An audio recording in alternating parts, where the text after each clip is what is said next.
Hi everyone, it's Amy. I'm back for some other little lessons. Today I would like to talk about the fool is always in the flow. Now, for those of you who don't know, I come from an anthropology background through into social science, into social work, and now I'm a mental health practitioner. I also lead teams of mental health practitioners. All right, what do I mean by the fool is always in the flow? So I'm referring sort of to the character in the tarot deck, in the major arcana.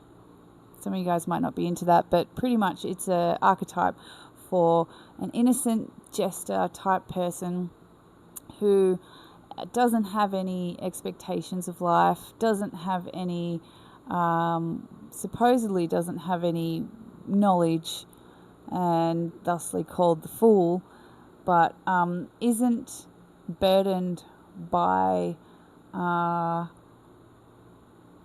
preconceptions that are likely to limit what he or she is going to take in, expect, or understand in a situation. So when you are relaxed in your mind and nonchalant about outcomes, everything that arises is like a new thing. So instead of like, it's like when we think we know stuff, we actually close our mind. When we think we know stuff, we can actually get a bit tunnel visioned. We can actually stop hearing other aspects, other layers of the thing we think we know. So by maintaining an innocence, by maintaining an open-mindedness, by maintaining almost the stance of the fool who doesn't yet know, who is open to learning, which actually isn't foolish, that's quite wise. But when you're standing in the space of openness to new experiences with no preconceived notions of how things are going to go or how they should go or would go or could go, you actually step into a space of immense power and flow. The flow state, which I've done another video on, is a place of power for alignment. And by being in the full headspace, you're not limiting yourself with beliefs and preconceptions of how anything is meant to go. So you're in a very open state, an innocent state. This sort of aligns to the no big deal approach. I don't know if people out there have seen it, but there's an idea that if you really want something, the more that you're trying to problem solve it and fix it in your head, the more you're actually pushing it away. And by taking things on as, that's something I'd like, but it's no big deal. The no big deal approach might seem foolish, might seem like you don't care, but actually it's the smarter place to be in, because it removes your emotional entanglement with the outcomes. It removes the tension around that energetic exchange. The nonchalant approach, the relaxed approach, ensures that you're in an open state rather than a closed and rigid state.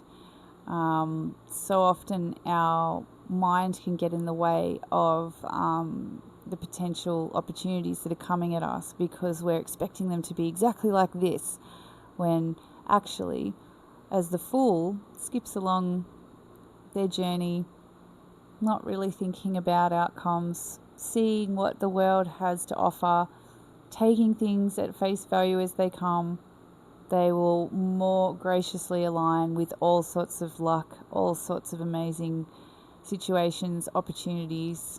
They meet the right people, they walk into the right place, they are in the right place at the right time, because their rigidity, their preconceptions, their pride isn't getting in the way of them being open to what's new, to being open to what's available, to being open to things that are beyond what their puny minds could have even thought about. Yeah. So the idea of it would be nice to have that rather than I must have that. You see how you shift the energy? Oh, it'd be nice to. That'd be okay. I'd like that. Rather than, I must have it, and the desperation, and I'm going to grip really hard to it. Yeah. You're creating a battle that's unnecessary. The relaxed response always allows intuition and alignment, because you can hear, you can see, you can follow the synchronicities, because you're coming from a state of childlike wonder. You're coming from a space where you don't know yet. You're coming from a place of, I wonder where that might lead. And that's actually a good place to be. It's such a more fun place to be too. The guy that stands there, or the person that stands there and tells you he knows everything, that person is telling you they don't know much. Some of the most educated people I know are some of the stupidest fools I know. And not fool like this guy. Not fool like open childlike innocence. I mean like standing there in a rigid cage built on what they think they know and blinded to any new things that could come in, because the cup is already full. They do not have any room for any more understandings of things, any more layers of the experience.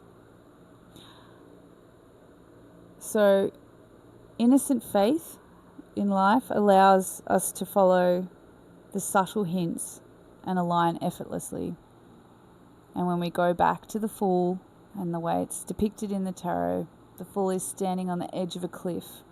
The Fool usually has a youthful, it's depicted as a youthful person, but the youth is symbolic of their open-mindedness, because they're still in a space of learning and openness to new lessons. The Fool carries very little, travels very light, because they don't have massive baggage of thinking that they know. They don't have indoctrination and paperwork and letters after their name or whatever. Their ego isn't attached to outcomes. They're just open for all the lessons that are coming at them, all the new things that could be around the corner. They often have a white flower, which also represents the innocence. And usually they might have some little creature, like a little dog, at their heels, which also symbolizes the joyful, playful nature. If we can step into that caricature, if we can step into that headspace, if we can try and keep a little bit of childlikeness to our curiosity for life, we are so much more likely to align with the flow and align with things that we want. So the Fool is always in the flow. Alrighty. Thank you so much for listening. If this helps just a little bit, that's a good thing for me. I hope you have a lovely day. See ya.